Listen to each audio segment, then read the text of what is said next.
Bismillahirrahmanirrahim. Alhamdulillahirabbil alamin. Wassalatu wassalamu ala asyrofil anbiya'i wal mursalin sayyidina Muhammadin wa ala alihi wa sahbihi ajma'in, amma ba'd. Hadratul muhtaramin, para bapak ulama, para tokoh masyarakat, wabil khusus Ustaz Haji Abdul Aslam selaku pengasuh Kazaluddin Muhammad di Masjid Baitur Rahman. Yang saya hormati jajaran kepengurusan Masjid Baitur Rahman dan hadirin hadirin insyaallah warahmatullahi. Puji syukur kepada Allah Subhanahu wa taala yang telah melimpahkan amanah taufik serta hidayahnya sehingga kita bisa berkumpul pada malam hari ini dengan keadaan sehat walafiat. Kedua kalinya salam kita berhadapkan kepada Imam kita Nabi Muhammad sallallahu alaihi wasallam yang senantiasa dan bersyafaat di dunia akhirat. Bapak Ibu hadirin yang dirahmati Allah, seperti biasa sebelum acara pada kita mulai akan saya berikan susunan acara pada malam ini. Acara yang pertama yakni pembukaan, acara yang kedua yakni mau'izah hasanah atau kajian Islam, dan acara yang ketiga yakni penutup. Marilah kita buka acara pada malam hari ini dengan membaca surah Al-Fatihah dengan harapan mudah-mudahan acara pada malam hari ini senantiasa diberkahi Allah Subhanahu wa taala. Al-hadirin ya ma'alaikum sholihah lahu al-Fatihah. Alhamdulillahirabbil alamin arrahmanirrahim maliki yaumiddin. Shiratal ladzina an'amta 'alaihim ghairil maghdubi 'alaihim waladdallin. Memasuki acara yang kedua yakni mau'izah hasanah yang akan disampaikan oleh Ustaz Haji Abdul Aslam. Waktu dan tempat kami.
Assalamualaikum warahmatullahi wabarakatuh.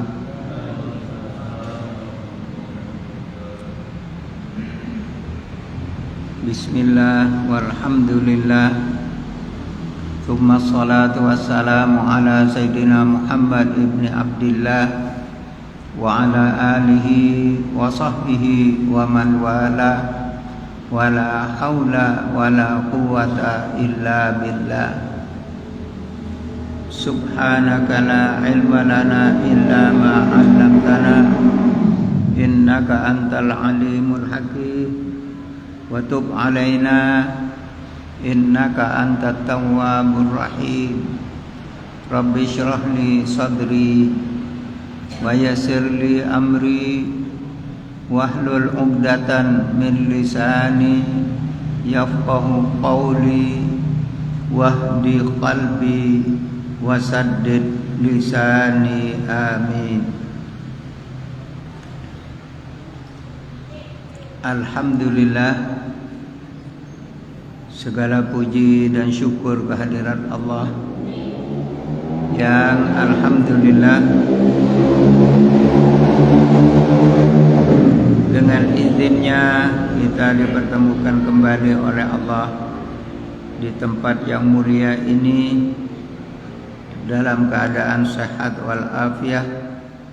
Semoga setiap amal baik yang kita lakukan, sekalipun masih banyak kekurangannya, semoga diterima oleh Allah. Dan juga kita sadar bahwa kita ini terlalu banyak mempunyai kesalahan, banyak berbuat yang tidak bermanfaat. Maka mudah-mudahan dengan kita sering duduk di majelis seperti ini, mudah-mudahan Allah mengampuni dosa-dosa kita, dan mudah-mudahan kita diberi kemampuan untuk memperbaiki diri dan meningkatkan amal ibadah kita. Amin ya rabbal alamin. Para bapak dan saudara-saudara sekalian yang dimuliakan oleh Allah, kita berada di 3 bulan yang dimuliakan oleh Allah. Bulan Rajab sudah kita lewati. Sekarang kita berada di bulan Sya'ban, yang mana baginda Nabi Muhammad sallallahu alaihi wasallam banyak berpuasa di bulan Sya'ban ini. Dan sebagaimana biasa setiap nisfu Sya'ban kita berkumpul membaca surat Yasin dan kita berdoa kepada Allah, karena pada saat itu amal-amal kita semua dihaturkan kehadirat Allah Subhanahu wa ta'ala. Oleh karena itu kita jangan melewatkan bahwa malam nisfu Sya'ban yang akan datang ini, mari kita manfaatkan sebaik mungkin dengan memperbanyak ibadah di malam harinya. Sebagaimana yang kami terangkan pada malam minggu yang lalu, bahwa Rasulullah sallallahu alaihi wasallam telah bersabda ketika memasuki malam nisfu Sya'ban, baginda Nabi bersabda, "Faqumu lailataha." Kita disuruh bangun di waktu malamnya. Bangun mestinya bukan untuk apa. Di sini yang dimaksud adalah untuk kita gunakan untuk beribadah kepada Allah. Kalau kita bangun hanya kita cakongan, atau lagi kita berbuat sesuatu yang tidak ada manfaatnya, maka bukan itu yang dimaksud. Tapi yang dimaksud oleh sabda Rasulullah, waqumu lailataha, kita disuruh memakmurkan malam nisfu Sya'ban dengan ibadah kepada Allah Subhanahu wa ta'ala. Fasumu syahraha, fasumu yaumaha, dan berpuasalah di siang harinya. Jadi malam nisfu Sya'ban kita disuruh memperbanyak ibadah, dan di waktu siang harinya kita disuruh berpuasa.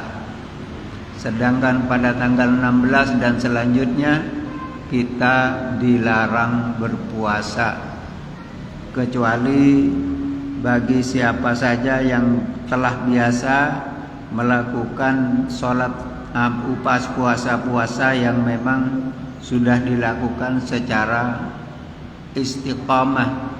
Itu masih diperbolehkan, seperti orang yang biasa puasa Senin Kemis. Nah, ini masih diperbolehkan. Atau mungkin dia mempunyai hutang puasa, boleh dia mengqadha puasanya walaupun sudah tanggal 16 Sya'ban dan selanjutnya. Atau mungkin dia mempunyai nazar, itu juga boleh dia berpuasa. Para bapak dan saudara-saudara sekalian, kita bertanya, kenapa bulan Rajab dan bulan Sya'ban ini kita disuruh memanfaatkan sebaik mungkin? Karena apabila kita sudah mempersiapkan diri mulai bulan Rajab dan bulan Sya'ban, lalu seandainya kita oleh Allah disampaikan ke dalam bulan Ramadan, maka dikatakan inna bulugha Ramadan ni'matun kubra wa minnatun minallahil uzba yaqiluha salihun fayushammiruna wa yajtahiduna. Sebab kalau nanti kita ditakdirkan oleh Allah dipanjangkan umur sampai ke dalam bulan Ramadan, ini merupakan satu nikmat yang besar, satu nikmat yang agung yang diberikan kepada kita oleh Allah.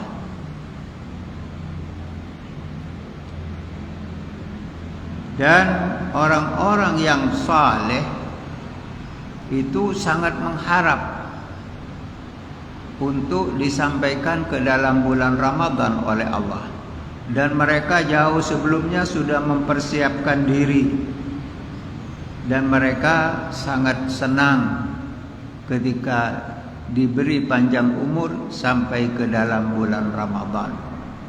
Para bapak dan saudara-saudara sekalian yang dimuliakan oleh Allah, kenapa kita disuruh mempersiapkan diri semenjak bulan Rajab?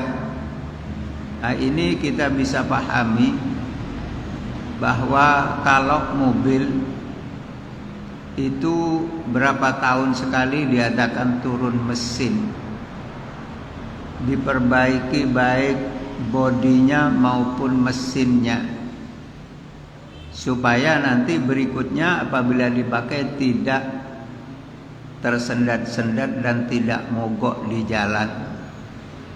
Seandainya mobil tersebut yang diperbaiki cuma bodinya saja, tapi mesinnya tidak diperbaiki, walaupun dia kelihatan baik, tapi tidak menutup kemungkinan akan sering mogok. Demikian juga kita sebagai manusia, kalau kita hanya menjaga kesehatan badan kita saja, tapi batin kita tidak kita perbaiki, tidak kita adakan persiapan, maka ibarat mobil nantinya hanya baik bodinya tapi mesinnya tidak baik. Kalau sudah mesinnya tidak baik, ibarat manusia batinnya kurang baik, maka bisa saja nanti dia di dalam bulan Ramadan akan kurang memanfaatkan. Para bapak dan saudara-saudara sekalian yang dimuliakan oleh Allah Subhanahu wa ta'ala, kita tahu bahwa di bulan Sya'ban ini selain Allah menurunkan ayat ya ayyuhalladzina innallaha wa malaikatahu yusalluna 'alan nabiyyi ya ayyuhalladzina amanu sallu 'alaihi wa sallimu taslima, di bulan Sya'ban, maka turunnya ayat yaitu ayat al-yaum ya ayyuhalladzina amanu kutiba 'alaikumussyiyam kama kutiba 'alal ladzina min qablikum la'allakum tattaqun ayyaman ma'dudat. Itu turunnya juga di bulan Sya'ban. Jadi mari kita mulai sekarang sudah berusaha banyak mengkoreksi diri. Apa yang kurang kita, maka mari kita perbaiki sebelum kita memasuki bulan Ramadan. Karena Ramadan ini adalah hadiah dari Allah untuk kita umat Nabi Muhammad sallallahu alaihi wasallam. Yang mana kita tahu bahwa di bulan Ramadan ini, Masya Allah, Allah membuka segala kemurahannya, mencurahkan segala kasih sayangnya kepada umat Nabi Muhammad sallallahu alaihi wasallam. amal apapun yang dikerjakan dari amal baik oleh umat Nabi Muhammad di bulan Ramadan nanti, itu sangat dihargai, sangat luar biasa oleh Allah. Kita melakukan amal yang sunnah saja itu dinilai oleh Allah sama dengan kita melakukan amal yang wajib di luar Ramadan. Padahal di dalam bulan Ramadan kita mengerjakan sunnah, apalagi kita mengerjakan yang wajib.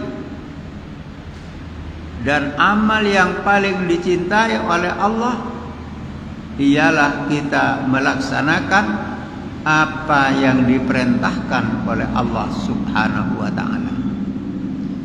Para bapak dan saudara-saudara sekalian yang dimuliakan oleh Allah Subhanahu wa ta'ala, puasa ini diwajibkan oleh Allah ialah pada tahun kedua setelah hijrah.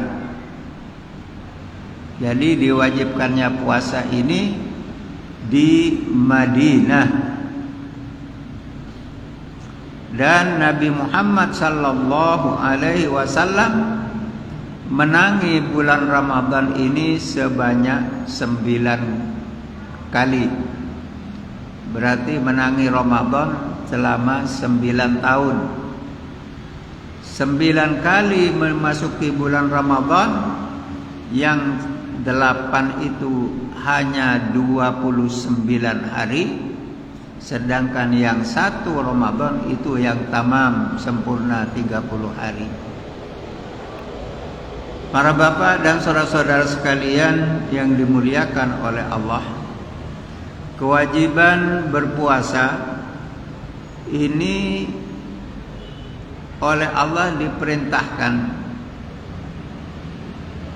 melalui perintah firman Allah, artinya Al-Quran, juga melalui sunnah Nabi Muhammad sallallahu alaihi wasallam, dan juga diperkuat dengan ijma' kaum muslimin. Sedangkan yang Al-Quran sebagaimana yang saya baca tadi, ya ayyuhalladzina amanu kutiba alaikumus syiyam kama kutiba alal ladzina min qablikum la'allakum tattaqun. Ini yang berupa ayat Al-Quran perintah bagi kita untuk kita melaksanakan ibadah puasa. Bahkan di lain ayat Allah berfirman, faman syahida minkumus syahra falyasumhu. Siapa yang menangi menyaksikan hidup di dalam bulan Ramadan, maka hendaklah dia berpuasa. Jadi kita wajib iman bahwa puasa adalah wajib, fardu ain. Dan juga ijma' semua umat Islam dari segala aliran dan lapisan, semuanya mengakui bahwa ibadah puasa Ramadan adalah merupakan perintah yang wajib.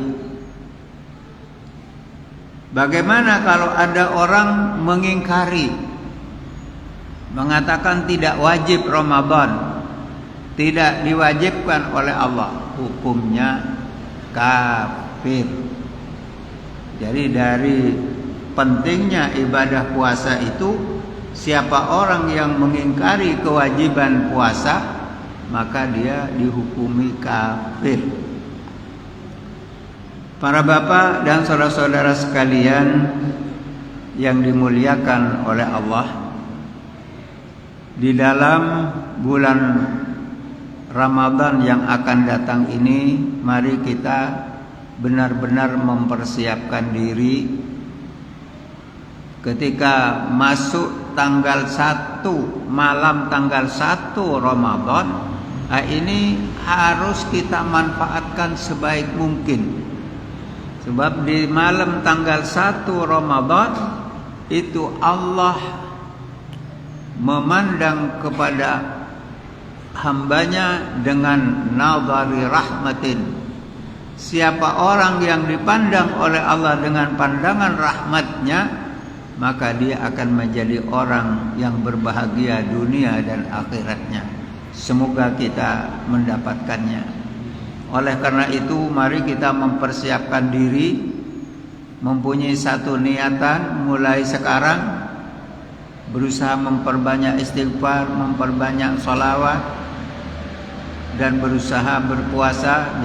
Jangan lupa pada hari tanggal 15 Sya'ban malamnya harus kita ramaikan, makmurkan dengan ibadah, siangnya berpuasa. Kenapa? Baginda Nabi melaksanakan apa yang dimaksud.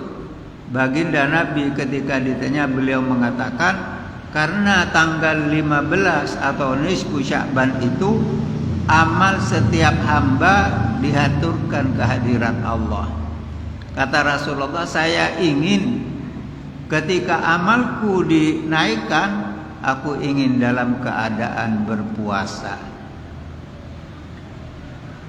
Maka mari kita sebagai umat Rasulullah, kita mempersiapkan diri. Masih jauh ini sudah kita melatih diri, mengurangi hal-hal yang tidak bermanfaat, dengan niat kalau kita dipanjangkan umur oleh Allah, disampaikan ke dalam bulan Ramadan, kita akan menjalankan puasa dengan baik. Kita tidak tahu. Sedangkan banyak dari saudara-saudara kita yang ingin berpuasa Ramadan, ternyata sebelum Ramadan sudah dipanggil oleh Allah. Ada yang ingin berpuasa 1 bulan, baru dapat berapa hari sudah dipanggil oleh Allah. Itu bisa terjadi kepada kita juga. Makanya mari kita harus mempunyai satu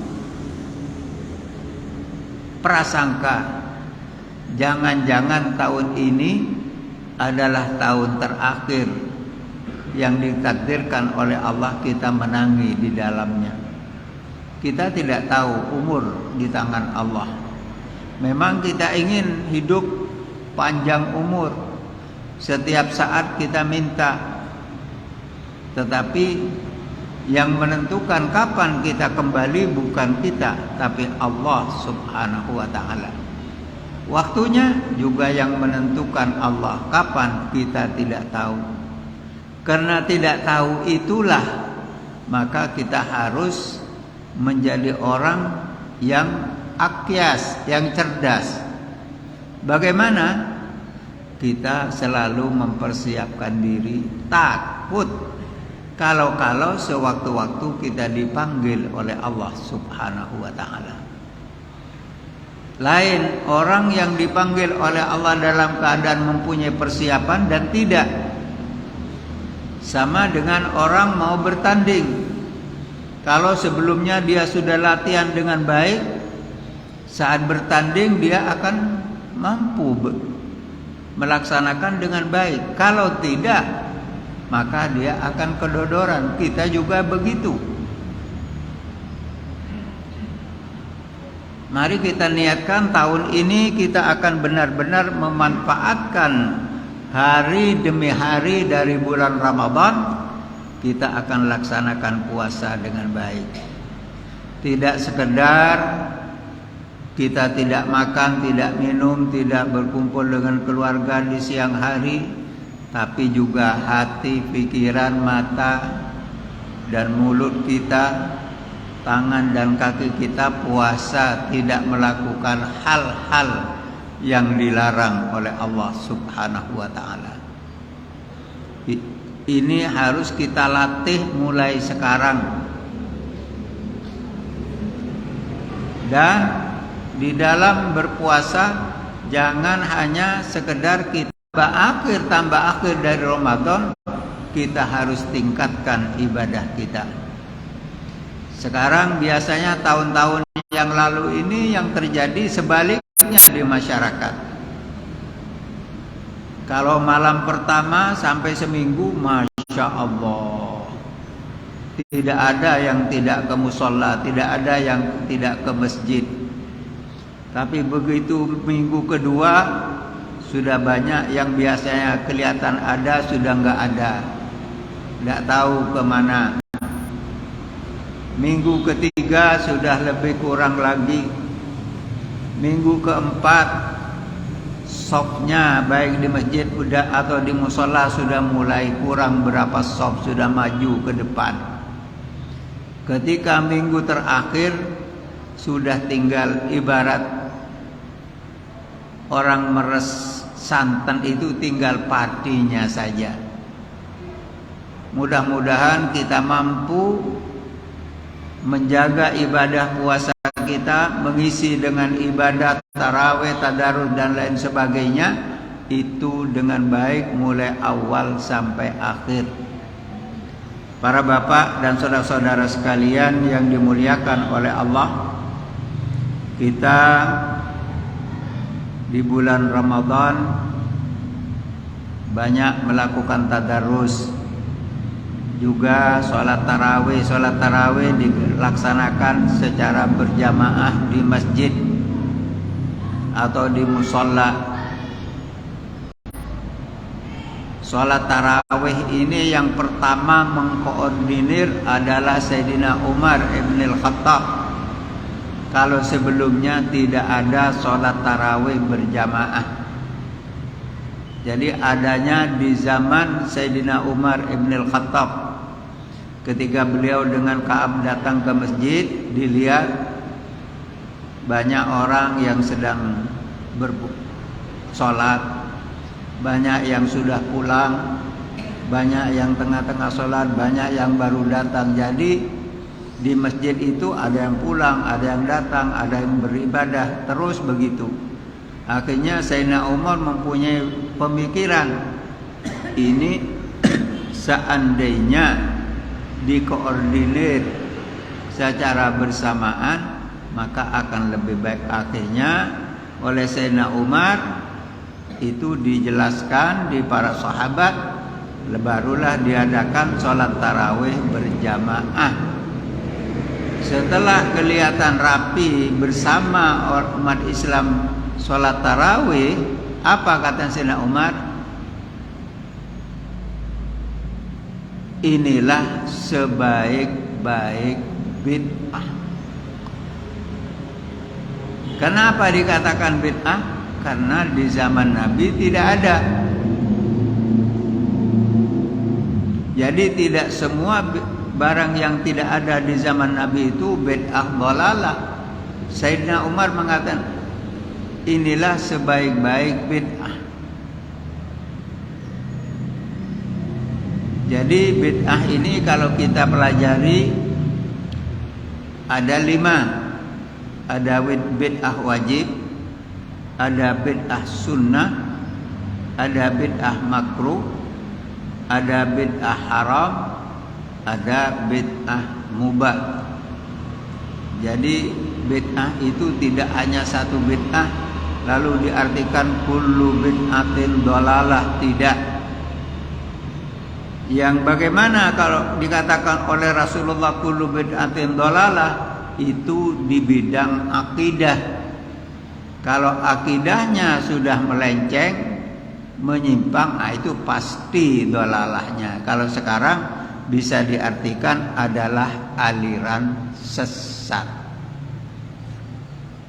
Para bapak dan saudara-saudara sekalian yang dimuliakan oleh Allah, biasanya kalau pedagang yang ditunggu itu kalau ada musim panen. Kenapa? Ibarat yang berdagang pasarnya ramai, hasilnya banyak. Demikian juga ibadah bulan Ramadan ini ibarat kita sedang akan menghadapi masa panen. Jadi kita apabila memanfaatkan dengan baik, maka kita akan mendapatkan hasil yang luar biasa. Satu saja, man shoma Ramadhana imanan wahtisaban ghufira lahu ma taqaddama min dzanbihi. Siapa orang yang berpuasa di bulan Ramadan, tidak sekedar berpuasa, tidak makan, tidak minum dan lain sebagainya, tapi apa? Imanan, didasari dengan iman, dipegang teguh syaratnya orang puasa, dijaga yang membatalkan puasa, dijaga juga yang bisa membatalkan pahala puasa, walaupun puasanya sah, tapi kadang-kadang pahalanya hangus karena kita tidak bisa menjaga hal-hal yang lain. Oleh karena itu, mari kita mulai banyak mempelajari dan juga melatih diri. Kalau biasanya kita senang ngerasani orang, mari mulai sekarang kita hentikan. Kalau biasanya kita suka tukar patu, mari sekarang kita kurangi, kita hentikan. Kalau biasa kita melaksanakan hal-hal yang tidak baik, mari kita hentikan. Kalau seandainya waktu-waktu kita habiskan kadang-kadang di pinggir jalan, kadang-kadang di kerdu, kita gaple sampai tengah malam, maka mari mulai sekarang kita alihkan kepada ibadah kepada Allah, supaya di Ramadan nanti kita bisa melaksanakan dengan maksimal. Para bapak dan saudara-saudara sekalian yang dimuliakan oleh Allah, di dalam Ramadan ini usahakan sebahagian ibadah kita laksanakan di masjid, di musholla, seperti sholat tarawih, juga tadarus. Tapi mari di rumah kita beri bagian. Jadi jangan sampai di rumah kita hanya tinggal pulang tidur. Jangan kita jadikan rumah kita hanya sebagai hotel tempat kita tidur. Jangan sampai kita pulang di rumah hanya untuk tempat makan, berarti rumah kita seperti warung. Jadi mari kita jadikan rumah kita itu sebagai tempat untuk ibadah kepada Allah. Sebab afdalu salatil mar'i fi baitihi illal maktubah. Yang afdalnya salat seseorang, salat sunnahnya itu di rumah selain tarawih. Apakah boleh tarawih di rumah dengan keluarga? Bagus. Tapi lebih baik kalau di masjid atau di musholla. Barang yang fardu dilakukan di masjid, di musholla itu paling baik, apalagi dengan berjamaah. Tapi mari di rumah, habis darus di masjid atau di musholla, ketika kita di rumah, walaupun sedikit, kita buka itu Al-Quran, kita baca.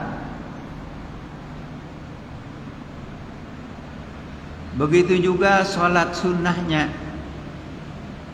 Kalau seandainya kita setelah sholat tarawih pulang ke rumah, ingin sholat tahajud boleh, ingin sholat tasbih boleh, ingin sholat hajat boleh, ingin sholat taubah boleh. Itu lebih baik dikerjakan di rumah. Jadi jangan semua amal kita itu kita lakukan di depan orang. Da sirraka bainaka wa bainallah. Jagalah rahasia amaliyahmu, sebahagian itu yang tahu hanya engkau dengan Allah.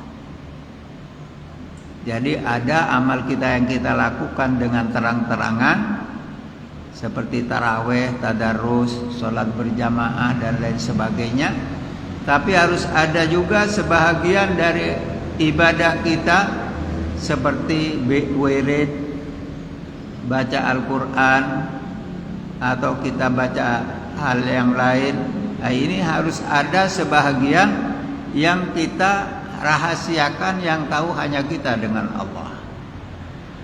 Sebab apa? Kalau seandainya kita hanya mengandalkan yang secara di masjid,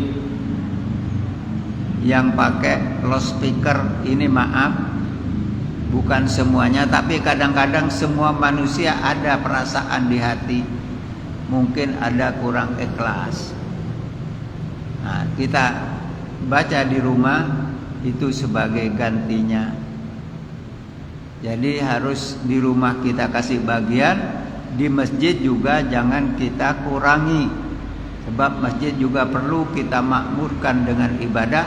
Hanya di waktu kita membaca, di waktu kita sholat di depan orang, ini harus kita bisa menjaga hati. Ketika kita baca Al-Quran, jangan sampai ada di hati kita ingin menunjukkan kebolehan kita membaca. Ini kadang-kadang pertama kita ada ikhlas, tapi di tengah-tengah ada terbesit. Nah, ini harus kita waspadai hati kita. Sebab amal itu yang diterima oleh Allah adalah yang ikhlas. Maka dikatakan oleh ulama, haqiqatul afiyah salamatul qulub. Kesejahteraan yang sebenarnya adalah selamatnya hati kita. Para bapak dan saudara-saudara sekalian yang dimuliakan oleh Allah Subhanahu wa ta'ala. Jadi mari, bulan Ramadan yang akan datang adalah kesempatan kita panen. Nah, kita berdagang dengan Allah. Nah, di situ kalau kita makmurkan bulan puasa dengan ibadah, maka di situ kita akan mendapatkan keuntungan yang luar biasa. Setiap amal pahalanya sangat besar. Siapa orang yang memberikan berbuka puasa kepada orang yang berpuasa, juga oleh Allah selain rezekinya ditambah, dosanya diampuni oleh Allah. Loh, bagaimana saya tidak punya untuk amal? Katanya Rasulullah, walaupun segelas air. Ya Rasulullah, kalau seandainya cuma segelas susu boleh. Kalau tidak punya susu, segelas air pun kamu sedekah, itu tetap ada pahalanya di sisi Allah. Jadi di sini katanya Imam Syafi'i, amal yang sulit untuk dilakukan itu, satu adalah al-judu min qillah, bersikap pemurah ketika kita dalam keadaan kesulitan ekonomi, dalam keadaan pas-pasan, bagaimana kita menyisihkan, berusaha untuk masih tetap beramal. Ini kadang-kadang yang dikatakan oleh Imam Syafi'i, kadang-kadang sulit. Nah, juga kata Imam Syafi'i, amal yang sulit juga apa? Wal wara'u fil khalwah, bersikap hati-hati, menjaga hati dan pikiran untuk tetap ikhlas, untuk tetap baik ketika kita sedang ibadah sendirian.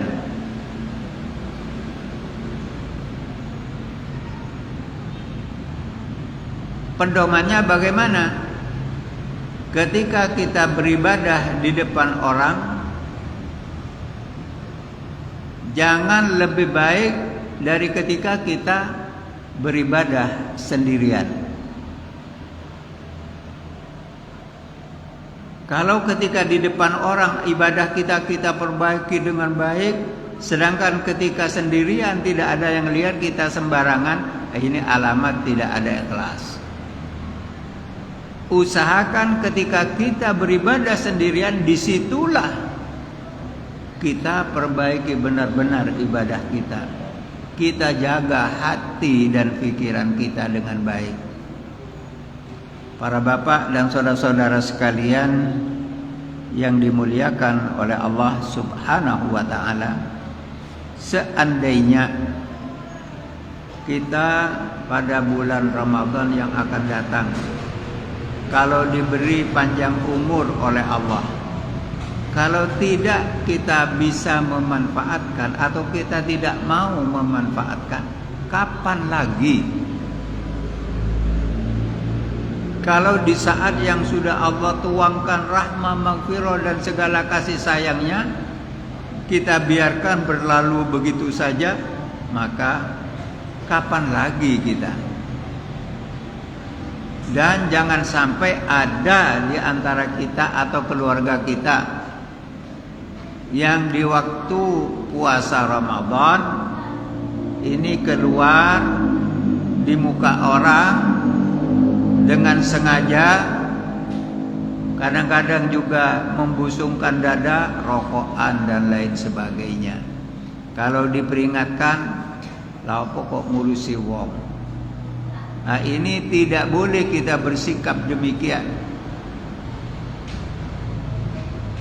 Kita kalau tidak berpuasa, kalau kena udzur diperbolehkan, tapi jangan sampai makan minum di muka orang. Dan seandainya kita tidak berpuasa, tidak boleh kita seenaknya makan, tapi harus juga terbatas.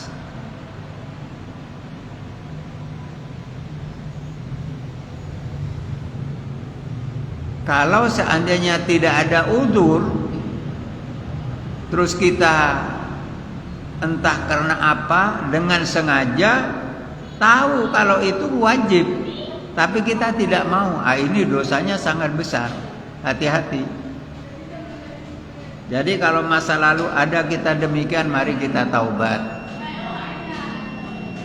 Mari untuk tahun ini kita jaga dengan baik.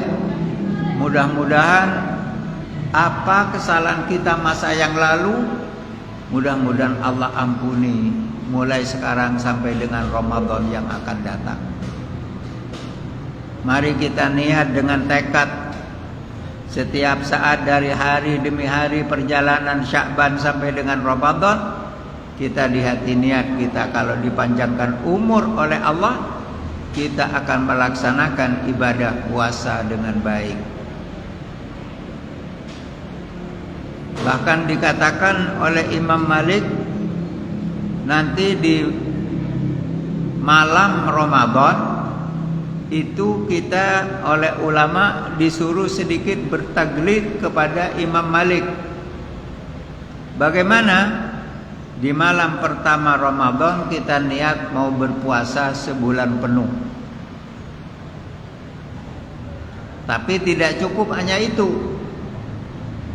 Karena kita mengikut mazhab Syafi'i, setiap malamnya kita tetap wajib untuk niat. Waktunya niat semenjak terbenamnya matahari sampai terbit fajar. Bukan artinya bukan fajar sidik, fajar kadzib, sebelum subuh, sebelum imsak itu saat kita niat. Setiap malam kita wajib.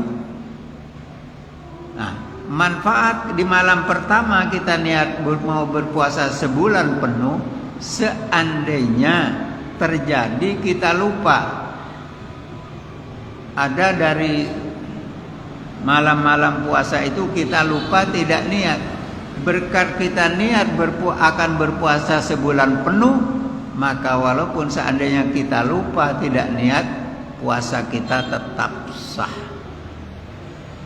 Para bapak dan saudara-saudara sekalian yang dimuliakan oleh Allah Subhanahu wa ta'ala,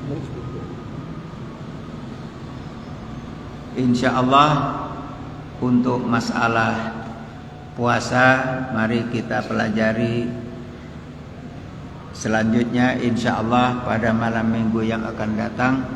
Kalau mungkin Allah memberikan kita panjang umur, Memang kita ingin, tapi umur yang menentukan Allah. Mudah-mudahan semua kita dipanjangkan umur, disampaikan ke bulan Ramadan, bisa beribadah puasa dengan baik, dan bisa meraih Lailatul Qadar dan meraih ampunan dan ridho Allah.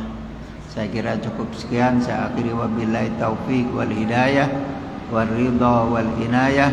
Wassalamualaikum warahmatullahi wabarakatuh.